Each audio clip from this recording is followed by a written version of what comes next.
வருகை தந்திருக்கின்ற அனைவருக்கும் என் வணக்கத்தை தெரிவித்துக் கொள்கின்றேன். எதுக்கு என்ன 11:20க்கே அழைத்தார்கள் என்ற காரணத்தை நான் சொல்ல வேண்டிய கடமைப்பட்டு இருக்கிறது. நான் அருண் ரொம்ப ஃபீல் பண்ணக்கூடாது. 9 o'clock ஷார்ப்னோன்னு எனக்கு வந்த ஒரு சின்ன அந்த 9னா 9 வந்துடுவேன், 9:20னா 9:20க்கு வந்துடுவேன், 10னா 10க்கு வந்துடுவேன். ஆனால் இன்றைக்கி என்ன போச்சுன்னா, அது ஒரு நல்ல காரியத்துக்கு 11:30 மணிக்கு என் மனைவியும் நானும் கையெழுத்திட வேண்டிய ஒரு சூழல் உருவாகிவிட்டது. இல்லாட்டி இவ்வளோ ஒரு சந்தோஷமான ஒரு நிகழ்ச்சியில் நான் சீக்கிரமாக போக வேண்டிய ஒரு சூழலினால் நான் அழைக்கப்பட்டிருக்கின்றேன், பேச அழைக்கப்படுகிறேன் என்பதை தெளிவாக உங்கள்கிட்ட சொல்லிடுறேன். இல்லாட்டி நான் அந்த ஃபங்க்ஷன் இறுதி வரைக்கும் இருக்கிறவன் தான். எந்த ஃபங்க்ஷன் போனாலும் அது என்னுடைய பத்திரிகை நண்பர்கள், அங்கேருந்து இங்கே வந்தவன் நான் என்பது உங்களுக்கு தெரியும். அதனால் என்னை முதல்ல அருண் எங்கே இருக்கீங்க தெரியலையே, என்னை மன்னிச்சிருங்க, தப்பாக நினச்சிக்கேன், கோவப்பட்ட மாதிரி தெரிஞ்சுது. என்ன சார் இந்த மாதிரி எப்படி சார் இப்போ சினிமா ஃபங்க்ஷன்னா இப்படி தானே சார் இருக்கும் அப்படின்னீங்க. அது நான் வருத்தப்படலை, ஏன்னா வாசுதேவன் வந்து வருத்தப்படாத ஒரு கேரக்டரு. இந்த படம் வந்து முதல்ல கணேஷ், எனக்கு ஸ்ரீ கணேஷ் கொடுத்தது ரொம்ப ரொம்ப நன்றி Sri. It's really wonderful film that I am part of. அப்புறம் இதில் வந்து சித்தார்த்து கூட ஒரு இன்டெலிஜென்ட் பஞ்சு மாதிரி உள்ளம் கொண்டவர் என்றெல்லாம் சொல்லி ராம்சான் சொன்னாங்க. பஞ்சு மாதிரி உள்ளம் இருக்கிறதோ இல்லையோ, அவர் வந்து தைரியமான ஒரு நல்ல ஒரு நண்பர்னு சொல்லலாம். இங்கே தான் அவர் அருகில் வந்து பழகுகின்ற வாய்ப்பு கிடைச்சது இந்த படத்தில். இதில் தேவயானி அஃப்கோர்ஸ் 27ஆம் தேதி நாளை 28 ஆண்டுகள் சூரிய வம்சம். It's so nostalgic to say that. நான் 28 வருஷம் ஒரு படம் வந்து கொண்டாடப்படுகிறேன். யோகி பாபு டைலாக்ல இந்த படத்தை இதை பார்க்கும்போது சூரிய வம்சத்தை பார்த்த மாதிரியே இருக்குன்னு சொல்லும் போது இட்ஸ் ஸ்டில் ரெலவெண்ட்ன்றது வந்து ரொம்ப முக்கியம். ஒரு படம் வந்து மக்களை சென்று அடைய வேண்டும் என்றால், அது ஒரு குடும்பமாகான படம் சென்று அடைந்திருக்கிறது சொன்னால் அதற்கு பல படங்கள் போய் அடைந்திருக்கலாம். ஆனால் அந்த சூரிய வம்சம், நாட்டாமை, நட்புக்காக நான் நடித்த படத்தை நான் சொல்லிக்கிறேன், பல படங்கள் போய் ரீச் ஆகிருக்கு. ஸோ ஒவ்வொரு கதையும் அந்த கதை வந்து மக்களுடன் ஒன்றிணைந்து இருக்கும்போது அது வந்து ஆண்டாண்டு காலமாக வாழ்ந்து கொண்டே இருக்கிறதுன்னு நான் சொல்லணும். அந்த விதத்தில் ஸ்ரீ கணேஷ் வந்து அந்த கதை சொல்லும் போது ஃபஸ்ட்டு எனக்கு நிறையா கேள்விகள்லாம் இருந்தது. ஏன்னா இங்கே எல்லோரும் பேசும்போது ஏழை, பணக்காரன், நடுத்தர வர்க்கம், வசதி படைத்தவர்கள் அனைவருக்கும் ஒரு கனவு வீடு என்று சொன்னார். உண்மைதான். ஆனால் அந்த வீடு எல்லாரையும் கட்ட முடியுமான்றது தெரியாது. அது கனவாகவே இருந்து மறைந்து விடுவார்கள். இது வந்து எப்படி எல்லாருக்குமே வீடு கட்டணும்னு ஆசை இருக்கா? ஏன்னா வேகமாக வளர்ந்து கொண்டிருக்கின்ற இந்த காலங்களில் வீடு இருந்தால் தான் என்ன, வாடகை வீட்டில் இருந்தானே, சொந்த வீட்டில் இருந்தானே, ஒரு வீடு இருக்குது, அது நிம்மதியாக வாழ்ந்தாலே போதுமே அப்படின்னு நினைக்கின்ற காலம் கூட உண்டு. நேற்று கூட ஒரு பத்திரிகையாளர் கேட்டாங்க, என்ன சார் சரத் சார் நீங்கள் வீடு விற்கிறீங்களாமான்னு கேட்டாங்க. நான் சொன்னேன், சரி வீடு விற்கலை, அந்த வீடை வந்து பெருசாக இடித்து கட்டுறேன், இது கூட தெரியாது வீடை விற்கிறீங்கன்னு கேட்டாங்க. வீட்டில் வந்து ஒரு சென்டிமெண்ட் அட்டாச் பண்ணி இங்கே வந்து சொல்லியிருக்காங்க எல்லாரும்.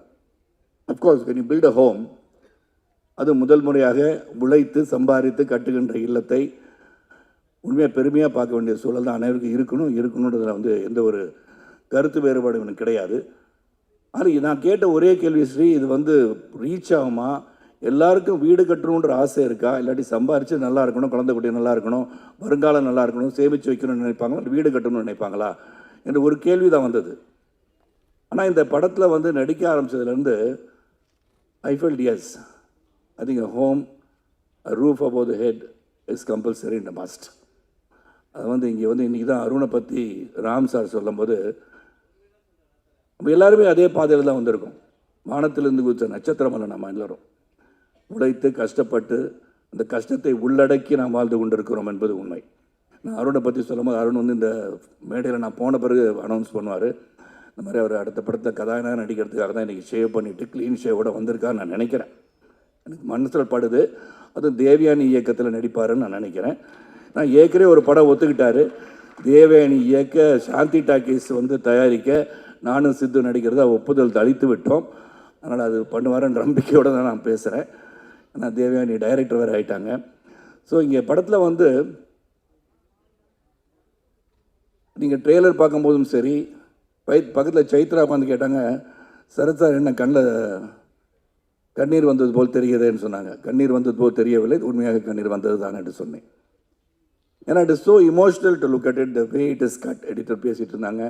And DK Jithan work with initially. இது ஒரு வாழ்க்கைக்கு இன்று மக்களோடு மக்களாக இணைந்து பார்க்கும்போது இந்த குடும்பம், ஏன்னா குடும்பம் தான் மெயின், இது ஸ்ட்ரென்த். அது டிஸ்இன்டகிரேட் ஆகக்கூடாது. எந்த ஒரு சூழலிலும் தாய் தந்தையை வணங்குவதுன்னு சொல்கிற மாதிரி அந்த குடும்பத்தை ஒற்றுமையாக வைத்திருப்பதே மிக மிக கடினம். அது இந்த காலகட்டத்தில். இந்த படத்தில் பார்த்தீங்கன்னா அவ்வளோ சோதனைகள். நீங்கள் ட்ரெய்லர் பார்க்கும்போது நான் சொல்கிறேன், படத்தை நீங்கள் பார்த்து தெரிஞ்சுக்குவீங்க. அந்த வேதனைகளும் சோதனையும் வருகின்ற காலகட்டத்தில் நினைத்திருந்தது நடக்கிறதா இல்லையான்னு அந்த கதை. அதுவும் ஸ்ரீகணேஷ் சித்தரித்த விதம் யதார்த்தமாக இந்த வாழ்க்கையில் இப்படி தான், இந்த நடுத்தர குடும்பம்னா இப்படி தான் இருக்கும். படிக்க வைக்கிறது எப்படி, கல்லூரிக்கு போகிறது எப்படி, கல்லூரிக்கு வேலை கிடைக்கிறது எப்படி, கல்யாணம் பண்ணி வைக்கிறது எப்படி, உடல்நலம் சரியில்லை போனால் எப்படி, இதெல்லாம் தாண்டி இவங்க கனவை வெற்றி பெற வேண்டும் என்று சொன்னால் மிக மிக கடினம் என்பதை உணர்த்துகின்ற ஒரு படம் இது. ஆனால் கடைசியில் வெற்றி பெற வேண்டும் என்று சொல்கின்ற படமும் இதுதான். அதனால கடைசியில் நீ ஜெயிக்கணும்னு சொன்னது பார்த்தீங்களா, that is where we stand. நான் life is full of challenges. என்னை பொறுத்த வரைக்கும் lot of risk are there. இதில் சாதிச்சு காட்டணும். எந்த இடத்துலையும் மனசை விட்டுறக்கூடாது. இது கூட இன்டர்வியூ நாசித் அண்ட் தேவயானி சொன்ன ரவிக்குமார் சார் கேட்டாங்க. நான் ஒரு தேர்தலில் மிகப்பெரிய தேர்தலில் தோல்வி பெற்று வந்துட்டுருக்க வழியில் நாளைக்கு ஷூட்டிங் எங்கன்னு கேட்டேன். இல்லை சார் கேன்சல் பண்ணிட்டேன் அப்படின்னாரு. எதுக்கு சார்னு கேட்டேன். இல்லை இந்த நேரத்தில் இந்த எமோஷனில் எப்படின்னாங்க. நான் சொன்னேன் சார் அது வேறு இது வேறு, நாளைக்கு ஷூட்டிங் நடிக்கிறேன்னு சொன்னேன். that should be your attitude, that should be the attitude to think. ஏன்னா நம்ம தோல்வி என்பதை நம்ம நினச்சிக்கிட்டே இருந்தோம்னா வெற்றி வரவே வராது. பல தோல்விகளை கடந்து வருவதுதான் வாழ்க்கை என்று உணர்ந்தவன் நான். ஏன்னா பிஎஸ்சி கணிதம் படித்து விட்டு நான் சைக்கிளில் போய் பேப்பர் போட்டு ஒரு பத்திரிகையாளராக, சைக்கிள் கடையில் சைக்கிள் ஃபிட்டராக, நான் அருணை பற்றி சொன்னோன்னா I want to say about my self, many people may not know that. நான் ஒன்றும் எங்கேயோ வானத்தந்து குதிச்ச நட்சத்திரம் கிடையாது. எங்கள் அப்பாவுக்கு 5000 ரூபாய் தான் சம்பளம். செய்திகள் வாசிப்பது ராமநாதன் என்ற கணீர் குரலுக்கு சொந்தக்காரங்க, ஆல் இண்டியா ரேடியோவில் வேலை செஞ்சவர் தான் அவரும். ஸோ நாங்கள் வீடு கட்டணுன்ற எண்ணம் எங்கள் அப்பாவுக்கு வந்ததா இல்லைன்னு தெரியாது. மொத்தம் நாங்கள் சென்னைக்கு வந்த பிறகு 11 வீடு மாறி இருக்கோம். My father never had the opportunity to build a house, but he develop me. நான் படித்து பாஸ் பண்ணி உழைச்சி சரத் நீ வீடு வாங்கணும்னு என்னை உந்துதல் பண்ணதை நினைத்து பார்க்க வைத்த படம் 3 BHK. It's truly emotional, it relates to me. அதான் சைத்ரா கேட்கும்போது சொன்னேன், கொஞ்சம் ஈரமாக இருக்கு. This is where we take our lives back to where we started from. அதுதான் இந்த படம். ஸோ இதில் பல பாடங்கள் இதில் இருக்குது. How to fight in life. You just cannot give up. Go towards your aims and goals and ambitions. You can achieve it.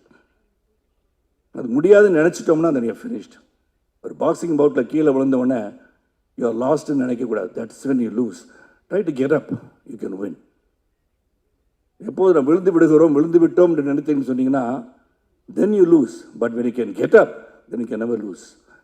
ஏன்னா அந்த ஒரு பஞ்சு கொடுத்துருமா தெரியுது, விழுந்து தடுமாறி விழுந்திருக்கலாம்.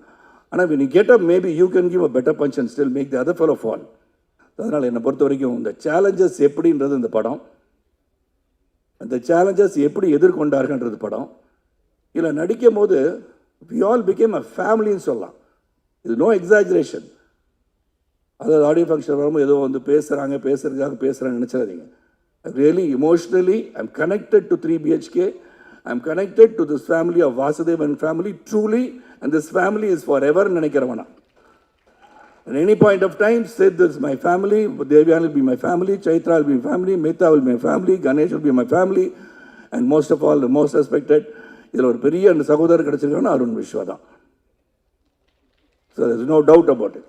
ராம் சார் சொல்லும் போது I understood why he fighting to make a good film அப்படின்னு நான் நினச்சி பார்த்தேன். அப்புறம் டிகே சிறந்த ஒரு கேமராமேன். நான் ஒவ்வொரு சரி அவரை பார்ப்பேன், சீகரேஷோடய பார்ப்பேன். ஏன்னா சம்டைம்ஸ் இந்த கிரிட்டிக்கலாக ஏதாச்சும் நினச்சிக்கிட்டு மண்டை சும்மாவே இருக்காது. சித்துக்கும் அப்படி தான், எனக்கும் அப்படி தான். டவுட் வந்துகிட்டே இருக்கும். அது ஏன்னா தொடர்ந்து நிறைய படம் பண்ணிட்டனால நம்ம மண்டையில் ஏதாச்சும் ஓடி இது பண்ணிடலாமோ அப்படி பண்ணலாமோன்னு நினச்சிக்கிட்டு. So many times will raise few doubts.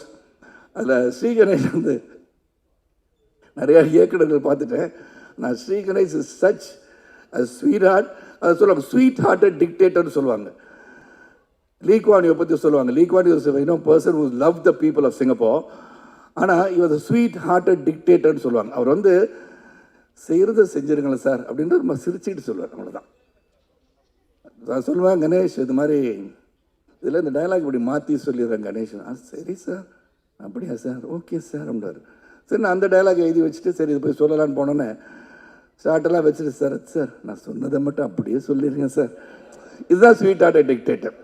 நீங்கள் அதை மாற்றிலாம் சொல்ல வேணாம் சார், எனக்கு தெரியும் சார், ஸ்கிரிப்ட் எழுது நான் கட்டி பிடிச்சிட்டு இருக்கேன் அந்த புக்கை, நான் எழுதியிருக்கேன், எனக்கு தெரியும் சார், நீங்கள் பெரிய நடிகராக இருக்கலாம், நிறையா படம் நடிச்சிருக்கலாம், நான் சொன்னது மட்டும் செஞ்சுருங்க sir. I like that about him. A conviction that what he has written will be there in the screen சொல்லி நினச்சதான் ஸ்ரீ கணேஷ். இனிஷியலாக என்ன இப்படி சொல்லிகிட்டே இருக்காருன்னு பார்த்தேன். But Ganesh, hats off, whatever you felt. Sarath இந்த மாதிரி கேட்டுகிட்டே இருக்காரு கேள்வினா, கேள்வி கேட்கும்போது தான் நல்லது வரும்ன்றது என்னுடைய நம்பிக்கை. ஸோ இப்போ feel I have done anything ஹாஷா எதுவும் சொல்லியிருந்தானா சொல்லலை, இருந்தாலும் I apologise if I done anything any harm to your mind, mentally I have disturb you. I felt like saying that to you. ஆனால் இந்த படம் வந்து ஒரு கிரேட் எஃபர்ட்னு தான் நான் சொல்லுவேன். How it's going to reach the mass, how எங்கே போய் ரீச் பண்ண போகுது அதெல்லாம் எங்களுக்கு தெரியாது. We have done our job well. Vasudevan has worked well, Shanti has worked well, Aarti has worked well, Prabhu has worked well, and Aishu has worked well. Correct தானே Chaitra? Sorry, நான் குடும்பத்தை மறந்துடக்கூடாது, அதனால தான் சொன்னேன். So everybody has done the part. அதில் வருகை தந்தவங்க அனைவருக்கும் மீண்டும் உங்களை சந்திக்கின்ற வாய்ப்பு வரும். இந்த படத்தை போய் பாருங்கள்.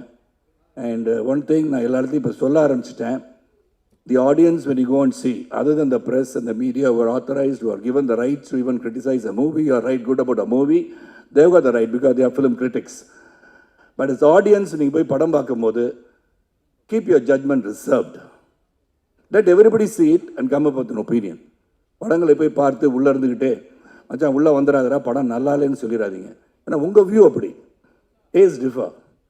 ஒருவருடைய விஷம் இன்னொருத்தருக்கு அமிர்தமாக இருக்கலாம், அது நமக்கு தெரியாது இல்லையா? So let them all go there, you all go watch the film. Let every individual make their own decision how this movie is. அப்படி பண்ணால் இந்த கலை உலகம் என்றும் நிலைத்து நிற்கும் என்று சொல்லி உங்களை விட்டு இங்கிருந்து பிரிந்து செல்வதற்கு மனம் இல்லாவிட்டாலும் இன்று இருக்கிற இந்த அப்பாயின்மெண்ட் அப்படி இல்லாட்டி ஐ ஓன்ட் கோ எனிவேர். நான் பத்திரிகையாளர் சில பேர் கேள்வி கேட்கணும்னு நினைப்பாங்க என்ன, அதுக்கெல்லாம் பதில் சொல்லியே நான் பழகியிருக்கேன். என்னை பொறுத்த வரைக்கும் கனவெல்லாம் நிஜமாகும் சொல்லி வரிகள் இதில் இருக்கு இல்லையா? நீங்கள் எல்லாம் உழைச்சோம்னா, உண்மையாக நாம் அனைவரும் உழைத்தால் உழைப்புக்கு ஒரு வெற்றி உண்டு. உழைப்பவரே உயர்ந்தவர், உழைப்பு உயர்வு தரும் என்று புரட்சித் தலைவர் மக்கள் திலகம் கையெழுத்திட்டது போல உழைப்பவரே உயர்ந்தவர் என்ற எண்ணத்தோடு நாம் அனைவரும் உயர்வோம். உண்மையாக உழைத்தால் வெற்றி வரும். அந்த வெற்றியை நோக்கி பயணிகள் சொல்லி இந்த படம் சிறப்பாக உங்களுடைய வாழ்த்துக்களுடன் திரையரங்கில் நிரம்ப, காட்சிகள் நிரம்ப நல்ல வெற்றி படமாக அமைய வேண்டும் என்று வாழ்த்தி விடைபெறுகிறேன். நன்றி, வணக்கம்.